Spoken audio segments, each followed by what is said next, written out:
Olá, gente boa! Se você quiser falar comigo aqui no Mente Aberta, você pode enviar um e-mail para menteaberta@redesuper.com.br.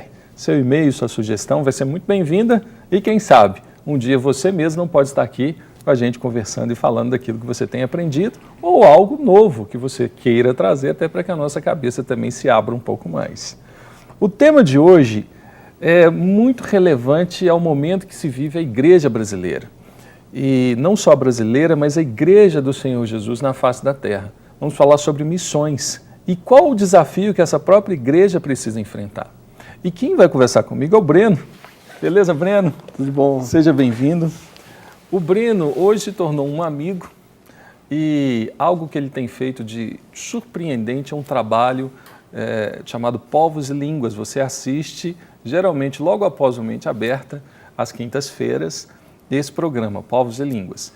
E posso dizer assim, né, Breno? Um dos idealizadores, ou um idealizador desse projeto é você. E Deus deu isso para você. Como é que veio essa ideia, Breno? Bom, na verdade, Charles, aconteceu numa época que eu já trabalhando com missões, tenho uma função na missão onde eu trabalho, que é o CEMU, que é de trabalhar com a divulgação do campo missionário. Só para quem está em casa entender, o que seria o CEMU? O CEMU é uma sigla do Centro de Missões Urbanas. E é uma missão que trabalha prioritariamente com crianças, evangelização de crianças, formação de centros de desenvolvimento comunitário. Hoje a gente trabalha tanto aqui em Belo Horizonte quanto também em Moçambique.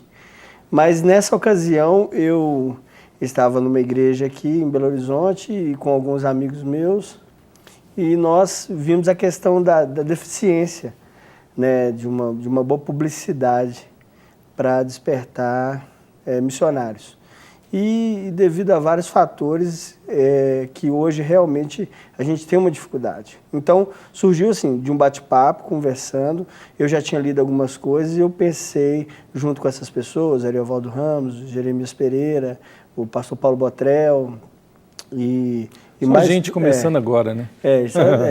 Eu sou o gandula da turma lá.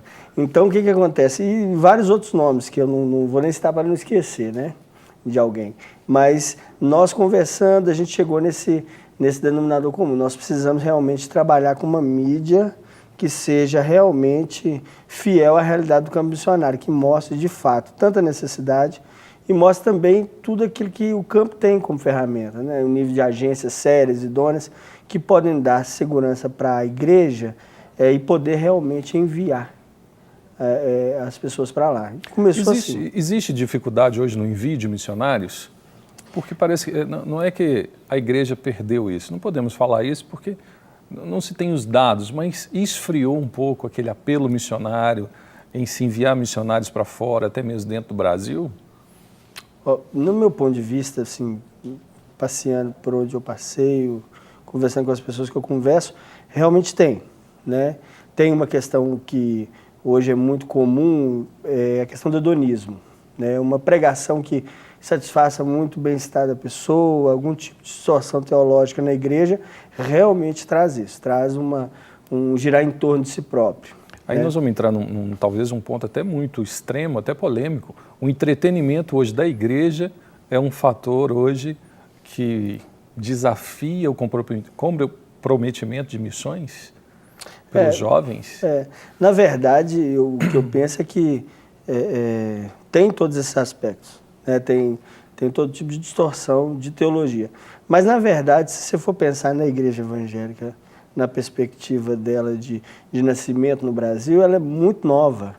Então, assim, eu acredito que tá tudo... Não é que está indo tudo muito bem.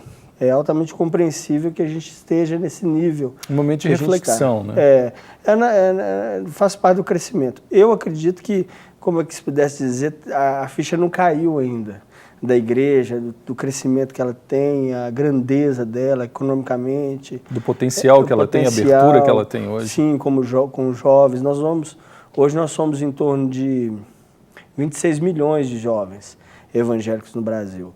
Né? Estima-se que somos aí 40 milhões de evangélicos. Então, assim, é altamente compreensível tudo que está acontecendo, mas do mesmo jeito que é compreensível que surjam frentes que vão sanar esse problema, que é, né, de realmente direcionar a igreja para a sua vocação. O programa Povos e Línguas é uma proposta dessa, é despertar e mostrar, incentivar, levar na reflexão sobre a obra missionária. Isso. Esse é o motivo, né? Isso, perfeitamente.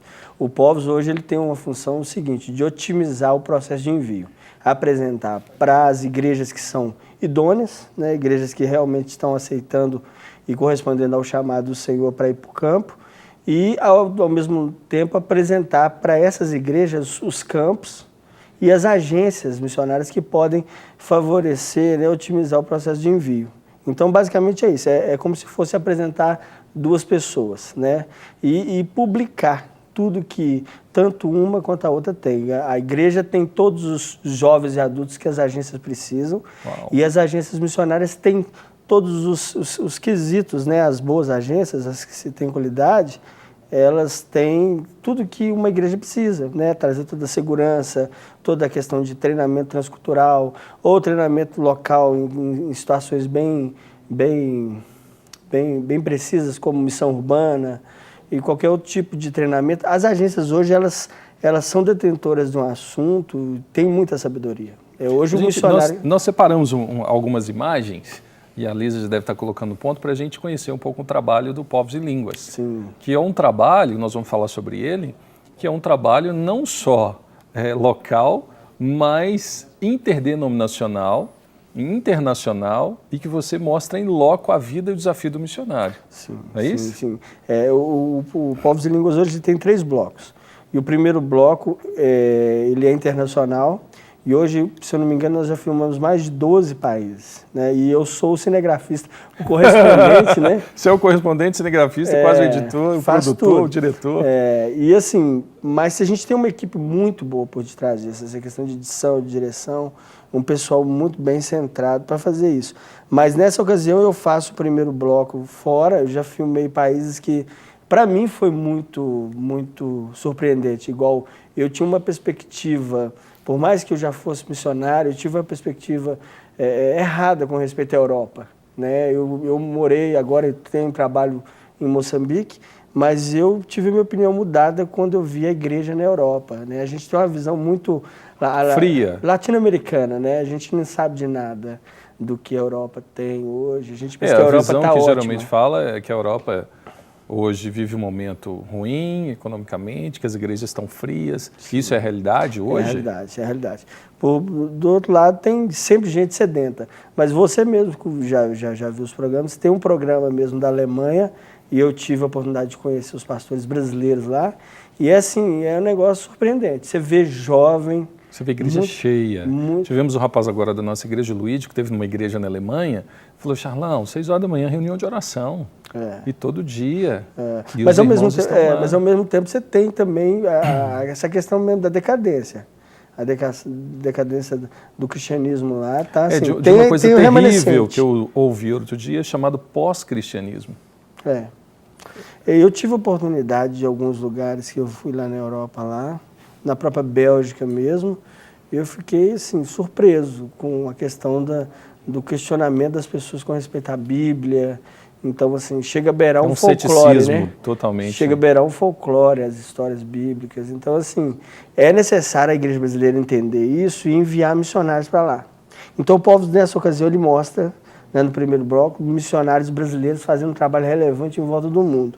No segundo bloco, a gente mostra as agências missionárias que têm condições de agenciar esses missionários, trazer a segurança que a igreja congregacional precisa. E também, ao mesmo tempo, tem alguns bate-papos com pessoas que são bem baseadas assim, na questão do envio. E no terceiro, sempre tem uma palavra que a gente chama de palavra apostólica, né? Que é a palavra que incentiva o ID. Então, geralmente são levadas pelos pastores aqui de Belo Horizonte, alguns que a gente convida de fora, alguns missionários que já têm uma palavra bem pastoral, para incentivar e trazer segurança, né? Trazer uma espécie de endossar, né, tudo que o primeiro e o segundo bloco mostrou. E tem sido assim, para nós, igual você mesmo, a gente conversando aqui, você mesmo disse, tem tido um retorno muito interessante da parte das igrejas. Sim, porque pela primeira vez, há pouco tempo eu até falei assim, olha, nem os programas das grandes emissoras conseguem mostrar em loco, nem programas mesmo, de final de domingo, conseguiram mostrar realidades locais como você conseguiu com uma câmera na mão, né? Tem um VT aí, vamos assistir? Aí quem está em casa deve estar curioso. Vamos assistir um pouco. É um pequeno VT que nós preparamos falando e mostrando o que é o Povos e Línguas.